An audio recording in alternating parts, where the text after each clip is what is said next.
Welcome to Green Time. I'm host Don Fitz. This episode we're going to be talking about, redemption on death row, especially about the death penalty in the state of Missouri. With me I have a couple of guests who have thought a lot about the death penalty and worked on issues related to it. I have Margaret Phillips with Missourians for Alternatives to the Death Penalty. Margaret, thanks so much for joining us. And I have Reverend Elston McCowan, who has been on the Green Time shows several times before. Elston is minister of Star Grace Missionary Baptist Church and with Gateway Green Alliance. Right. And thank you very much for coming back to Green Time. Now, in a few minutes, we're going to see a clip of a movie called Potosi, God in Death Row. What is that? Where does that come from? The film is a documentary taken by a woman who actually is related to one of these bikers. Now, it's a Christian biker gang. Okay. As incongruous as that may sound, they minister to people on death row at the prison at Potosi. Okay. Is that the only prison that they go to? It's death row. Mm-hmm. Okay. So it's basically a Missouri group. Yes, they are Missouri. Okay. And do they come by very much? They come by once a month, I believe it is, and the guys are always really happy to see them. Okay. And it indicates to me that the death penalty, the whole concept of the death penalty is a very emotional one and something that a lot of people can relate to very much. So why do you think that this group of people, why do all sorts of different people get emotional about the death penalty? Well, death is pretty absolute. And the people who support death penalty have lost someone to murder or greatly sympathize with those who do. We all sympathize. And so for them it's emotional because it seems to be justice. It seems to be helping the surviving family members. Right. For those who oppose it, and there are many who oppose it, of course, there are a lot of reasons, but it's emotional there because, once again, if someone dies, then all hope is gone of redemption or anything else. What's significant about this film is these people who are, and the one that we'll see in particular, have come to regret and repent their crimes, and they are deeply, deeply emotional about it, grateful to the bikers, and we see them as human beings, not just awful, the worst of the worst. Okay. Right. And the irony of it was, Don, Margaret, is that as you watch the film, you'll know that by these bikers coming in and witnessing to the death row inmates, a lot of them converted to Christianity, and they have a sincere conversion, is from what I can see. Even participate in the chapel, participate in service. Taylor, one of the inmates, has actually written songs and plays music. When the bikers come, they actually come and they play music and they have service, and he plays with them when he comes. So and they've been doing it for years, decades now, some of them. Well, Elston, what do you think about the family of victims of murder? Should there be an eye for an eye, a tooth for a tooth? Are you telling people who have lost a close friend or family member, it's really not all that important that somebody who's close to you died at the hands of another person, because this person who did it is not going to get the death penalty? Martin Luther King quoted Gandhi in saying, if we go around the world doing an eye for an eye, then the whole world will be blind. It does not minimize the pain, the suffering, the loss of a person who's lost a loved one due to a heinous crime that somebody has committed that's on death row. But that's not, and you'll see some of the people in the film, if you watch the whole film, you'll see some of the relatives of the victims say that it's not going to bring my family member back. But in that, there is a sense of some people of an attempt to find closure and different things of that nature, but you really can't find that kind of closure. And so at the end of that whole idea of trying to get somebody back for killing or murdering one of your loved ones, it's an empty hope. And once someone is executed, there is no possibility of expressing remorse. As long as they are still alive, there is the possibility of this redemption, this change of heart, and a wish to make amends in some way. Now, the discussions so far and what we're going to see from the clip assumes that everybody who is on death row has murdered someone. Is that correct? Yes. Here's Well, unless they're innocent. right. And in some cases, they actually were not. In Missouri, you don't have to necessarily be the person who actually does the murder. You can be part of that group that murdered somebody. That's true. Yeah. There was a murder, Yeah. and they are somehow Affiliated implicated with it. Yes, Yeah. they didn't pull the trigger, they didn't stab, Yeah. they didn't do anything, but they were there. And in Missouri, you can actually get death row for that as Yeah, well. that's true. Okay. So are there cases where people have been executed and then found out later by DNA examination or some other that they were not the person who committed the murder or could not have been at that location? The national, one of the National Death Penalty Information Organizations has a list of probably innocent people who have been executed. One of them is from Missouri, Larry Griffin. Okay. There is controversy. There's no proof. It's just that there doesn't seem to be any real proof that he did it.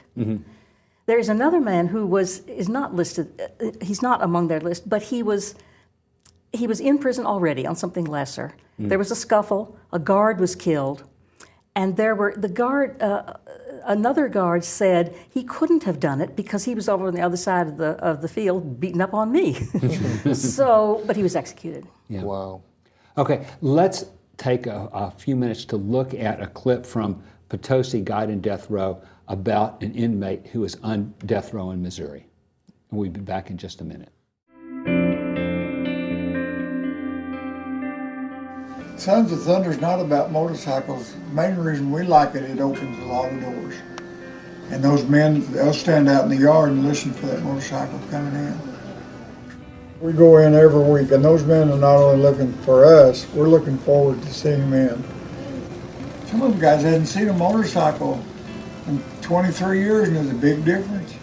And I always figured I'd be in prison, but not going into prison and doing what we do. I really feel in my heart that these doors have been opened, and we try our best to serve God the way He intended for us to. Most of the prisons we go into are level 5, which means a big majority of the men in there are not ever getting out or possibly even being executed.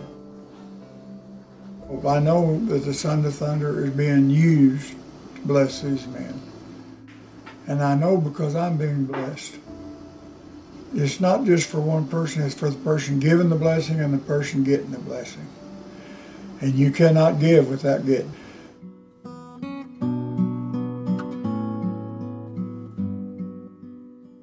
My mom and dad were pretty old, much older than I am. Dad was in his 40s when they had me. I was the youngest of 3. We lived in St. Louis County. And didn't have anything in common with those people at all. So I rebelled. I ran away from home when I was 14, hitchhiked to California. I was wild and crazy back then. And then I joined the Army when I was 17 because I couldn't handle high school because I was too wild and crazy. God was so far from my heart, but then I didn't have a clue, you know. But I thought I was a good guy, but it was the drugs and the alcohol. And I finished my education, went to college, graduated Rankin Technical Institute in the 70s and went to work at Chrysler and got married. And I had 2 children, but I wasn't satisfied. There was something missing in my life. I didn't have anything going on in my heart, in my head. This drinking and this drugging got worse and worse. We had bad economic times back then too, and it got to the point where I was depressed. But I didn't realize what the problem was, and I started drinking heavy every day and using cocaine, and it got to the point where I had to move out. I couldn't stay there with my wife and kids anymore because I wasn't responsible. Every night I would go out and get drunk, and I'd drink until I passed out. I'd wake up with bottles all around me, and it was just really, really bad. And I wound up going out one night with some guys, and we wound up kidnapping a girl and sexually assaulting and murdering her for no good reason at all. I don't know why I was involved in it, why I did that, I don't even remember how I got home that night, but I did it. You know, I have no excuse for that. You know, So, worst day of my life.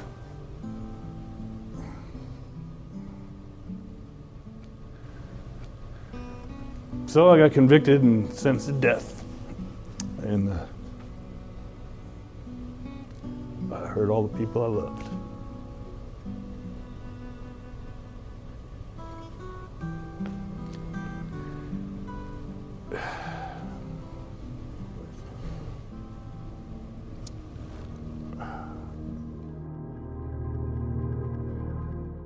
Welcome back to Green Time. I'm host Don Fitz. This episode we're talking about redemption on death row. With me I have a couple of guests who have worked on this issue a lot. I have Reverend Elston McCowan and I have Margaret Phillips. Thank you both for joining us this episode. I wanted to ask you, what are some of the reasons, Elston, that people oppose the death penalty? Well, there are numerous reasons why people oppose the death penalty. One, from my perspective, from a Christian perspective, a religious or faith perspective, is it's just morally incomprehensible. We can't give life, and we should not take life. And once you take a person's life, you can't give it back to them. If somebody ends up dead and you find out later that they were innocent, there's nothing you can do about it. It's bias. It's racially biased.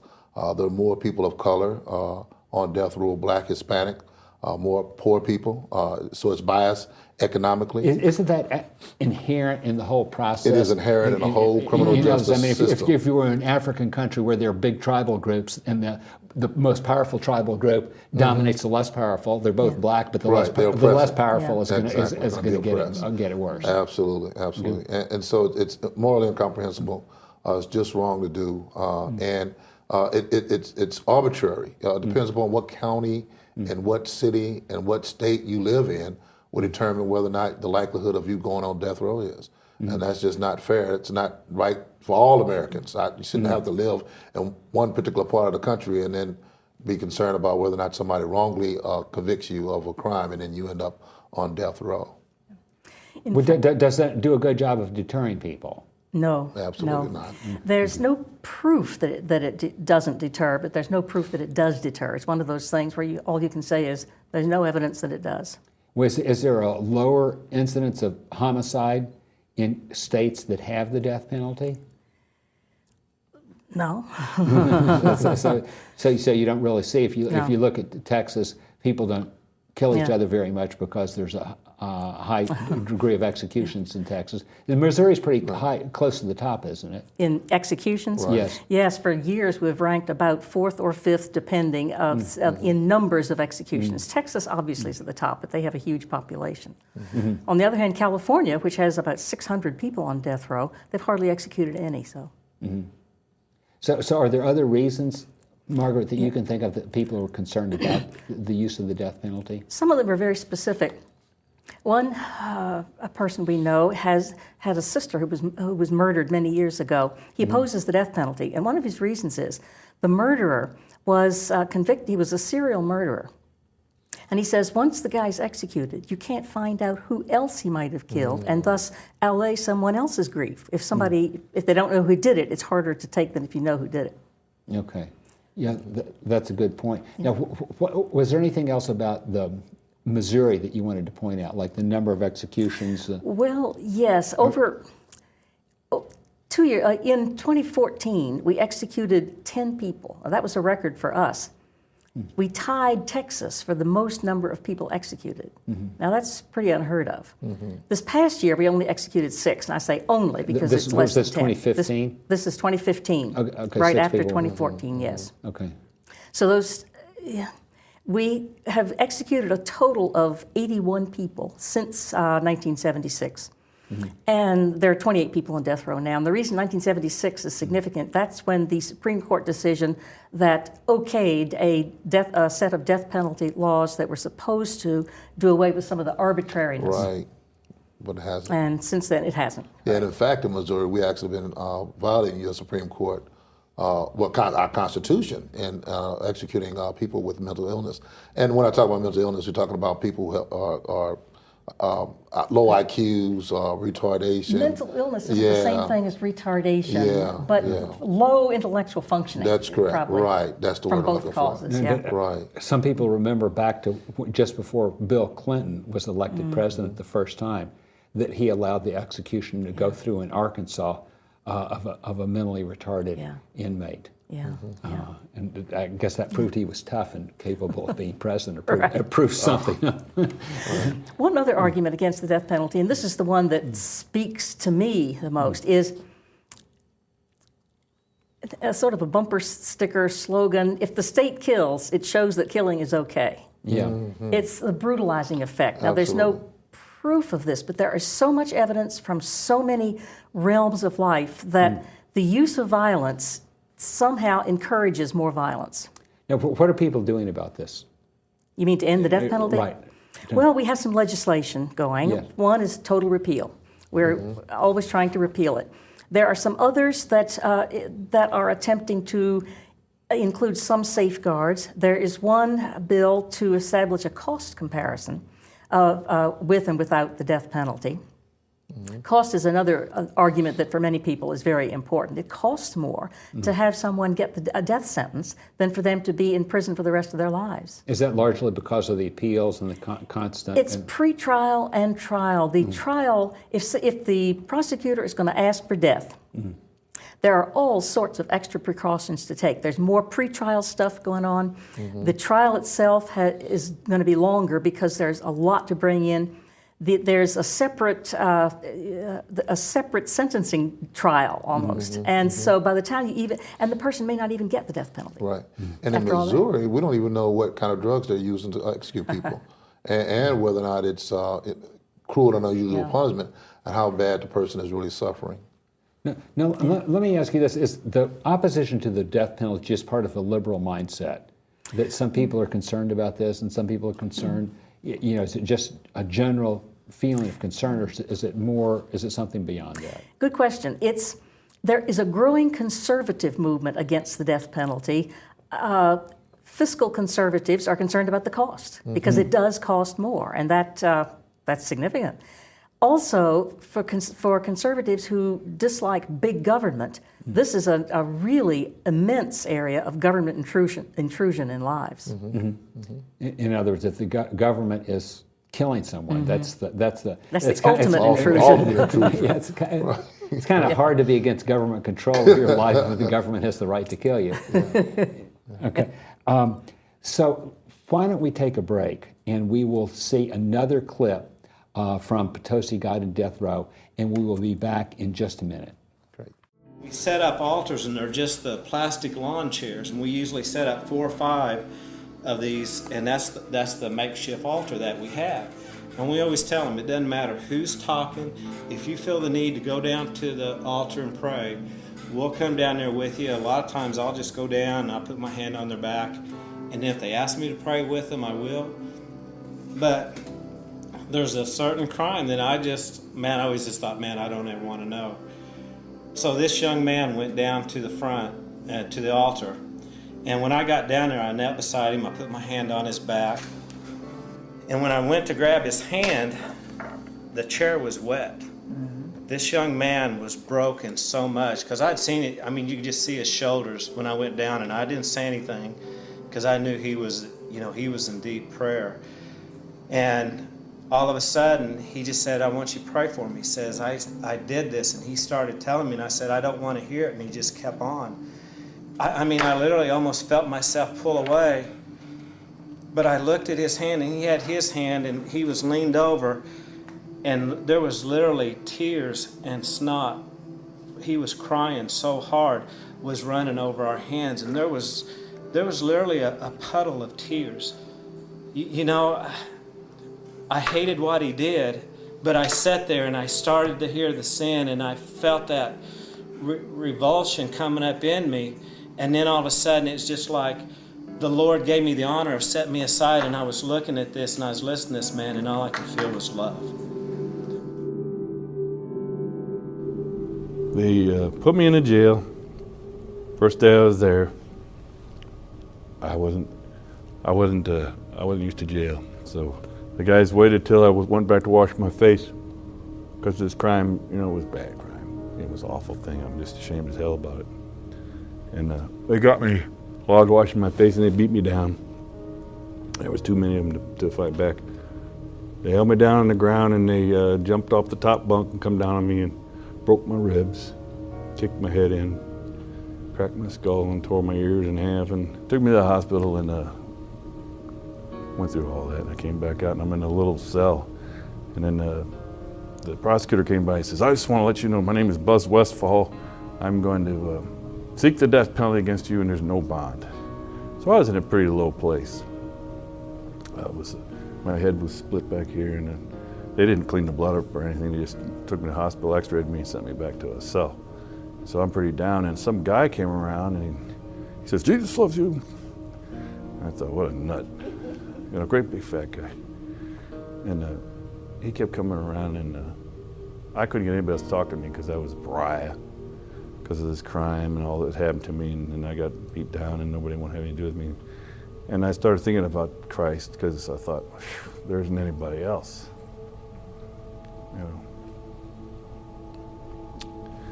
So I started talking to some friends that I knew that were good Christian people. I thought,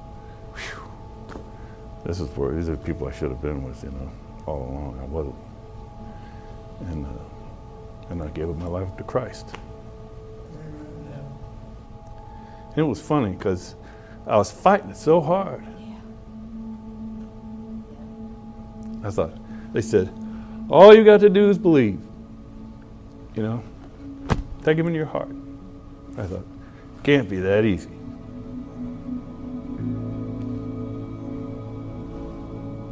Welcome back to Green Time. I'm host Don Fitz. We're talking about redemption on death row, the issue of the death penalty, primarily in the state of Missouri. With me, I have Margaret Phillips and Elston McCowan. Margaret and Elston, thank you so much for participating in this discussion. One of the things which is very important is how viewers can help if they're concerned about the issue of the death penalty. What can they do? Join us. You can find our contact information on the web at www.madpmo.org. In St. Louis, we have chapter meetings once a month on the first Thursdays of every month. Other parts of the state also have chapters that have meetings and contact information there. We need your help in contacting your legislator, in spreading the word among your friends. And so the website again is MADPMO, which is Missourians Against the Death, Missourians for Alternatives to the Death Penalty. Right. MO from Missouri, right. MADP.org. MADPMO. MADPMO.org. Okay, we got that. Now, let me ask you, what's the outlook, the future of the death penalty in the United States? Well, legislatively, we're working on it, but the death penalty, the death sentences and executions have been declining rapidly across the country. The number of death sentences has decreased in Missouri, although we're still executing more than other people. We think that there are some court cases that might lead towards the Supreme Court declaring it unconstitutional. I think Scalia said as much. He did. He said Justice he wouldn't be surprised. Right. Justice Scalia, who's an arch conservative and himself supports the death penalty. Oh, so there is a distinct possibility that the death penalty would be ended in the United States, but there's also a possibility that it would that the pendulum could swing the other way and it would be used more. It could, but that's not. I don't think that's the move. Right. Movement. Now, another thing in Missouri, Joan Bray, Jeanette Mott Oxford, and myself, we're all involved in a lawsuit against the Department of Correction to stop the death penalty by going after the drug, the compound drug that we don't know anything about. Okay. Well, this is. It's good that people are dealing with it on a lot of levels. Elston McCowan, Margaret Phillips, I want to thank you very much for participating in this discussion. I want to thank our viewers for watching us and urge you to tune in at the same time next week.